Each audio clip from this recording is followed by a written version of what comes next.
ಒಂದೊಳ್ಳೆ ಎಕ್ಸ್ಪೆರಿಮೆಂಟ್ ತೋರಿಸ್ತೀನಿ ಈ ಪ್ರಪಂಚದಲ್ಲಿ ಖುಷಿಯಾಗಿ ನೆಮ್ಮದಿಯಾಗಿ ಬದುಕೋದು ಹೇಗೆ ಅಂತ. ಇದೊಂದು ಕಲ್ಲಿದೆ ಆಯಿತಾ. ಇದ್ರ ಮೇಲೆ ನಾನು ಸ್ವಲ್ಪ ನೀರು ಹಾಕ್ತಾ ಹೋಗ್ತೀನಿ. ನಾನು ಎಷ್ಟೇ ಹಾಕಿದ್ರೂ ಅದೇನು ಒಳಗೆ ಹೀರ್ಕೊಳ್ಳೋದಿಲ್ಲ, ಸ್ವಲ್ಪ ಒದ್ದೆ ಆಗುತ್ತೆ, ಬಟ್ ನೀರೆಲ್ಲ ಕೆಳಗೆ ಬೀಳುತ್ತೆ. ಆ್ಯಂಡ್ ಸ್ವಲ್ಪ ಹೊತ್ತಿಗೆ ಅದು ಡ್ರೈ ಕೂಡ ಆಗೋಗುತ್ತೆ. ಎತ್ತಿದ್ರೆ ಅದೇನು ಎಕ್ಸ್ಟ್ರಾ ಭಾರ ಏನು ಹೆಚ್ಚಾಗಿಲ್ಲ, ಕಲ್ಲು ಎಷ್ಟು ವೆಯ್ಟ್ ಇತ್ತೋ ಅಷ್ಟೇ ವೆಯ್ಟ್ ಇದೆ. ಆ್ಯಂಡ್ ಇದಕ್ಕೆ ಏನಾದರೂ ಪ್ರೆಷರ್ ಹಾಕಿದ್ರೆ ಇದರಿಂದ ಏನು ಹೊರಗೆ ಬರ್ತಾ ಇಲ್ಲ, ಇದು ಹೇಗಿದೆಯೋ ಹಾಗೆ ಇದೆ. ನನ್ನ ಕೈ ನೋವಾಗ್ತಾ ಇದೆ. ಈಗ ಒಂದು ಸ್ಪಾಂಜ್ ಇದೆ, ಇದಕ್ಕೆ ನಾನು ಚೂರೇ ನೀರು ಹಾಕ್ತಾ ಇದ್ದೀನಿ. ಇದು ಫಸ್ಟು ಭಾಳ ಲೈಟ್ ವೆಯ್ಟ್ ಆಗಿತ್ತು. ಈಗ ನೋಡಿ ನಾನು ಹಾಕಿರೋ ನೀರನ್ನೆಲ್ಲ ಇದು ಹೀರ್ಕೊಳ್ತಾ ಇದೆ. ಎಷ್ಟು ಹೀರ್ಕೊಳ್ತಾ ಇದೆ ಅಂದರೆ ಇದ್ರ ವೆಯ್ಟ್ ಇವಾಗ ಜಾಸ್ತಿ ಆಗಿದೆ.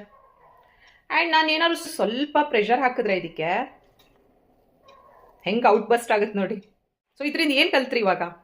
ಈ ಸ್ಪಾಂಜ್ ನೋಡಿ, ಎಲ್ಲರೂ ಹೇಳೋ ಒಂದು ನೆಗೆಟಿವ್ ಮಾತುಗಳು, ಚಿಕ್ಕ ವಿಷಯಗಳನ್ನು ಮನಸ್ಸಿಗೆ ಹಾಕ್ಕೊಂಡು ಒಳಗೆ ಇಟ್ಕೊಂಡು ಮನಸ್ಸನ್ನ ಭಾರ ಮಾಡ್ಕೊಳ್ಳುತ್ತೆ.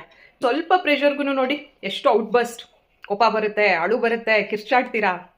ಅದೇ ಈ ಕಲ್ಲು ನೋಡಿ, ಯಾರೆಷ್ಟೇ ನೆಗೆಟಿವ್ ಮಾತಾಡಲಿ, ಏನೇ ವಿಷಯ ಇರಲಿ, ಯಾವುದು ಮನಸ್ಸಿಗೆ ಹಾಕ್ಕೊಳ್ಳೋದಿಲ್ಲ, ಅದ್ರ ಮನಸ್ಸು ಭಾರ ಆಗೋದಿಲ್ಲ. ಆ ಕ್ಷಣ ತೇವಾದ್ರೂ ನೀರೆಲ್ಲ ಕೆಳಗೆ ಬಿದ್ದೋಗುತ್ತೆ. ಆ್ಯಂಡ್ ಯಾರೆಷ್ಟೇ ಪ್ರೆಷರ್ ಹಾಕಿದ್ರೂ ಅದೇನು ಔಟ್ ಬಸ್ಟ್ ಆಗೋದಿಲ್ಲ, ಹಾಕೋರಿಗೆ ನೋವಾಗುತ್ತಷ್ಟೇ. ಸೊ ಕಲ್ ಥರ ಇರಿ ಪ್ರಪಂಚದಲ್ಲಿ, ಸ್ಪಾಂಜ್ ಥರ ಇರೋಕೆ ಹೋಗಬೇಡಿ. ನಿಮ್ಮ ಮಾನಸಿಕ ಆರೋಗ್ಯ ನಿಮ್ಮ ಕೈಯಲ್ಲೇ. ಇಂಥ ಒಳ್ಳೆ ವಿಚಾರನ ನೀವು ಒಬ್ಬರೇ ನೋಡಿದ್ರೆ ಹೇಗೆ? ಬೇರೆಯವ್ರಿಗೂ ಶೇರ್ ಮಾಡಿ.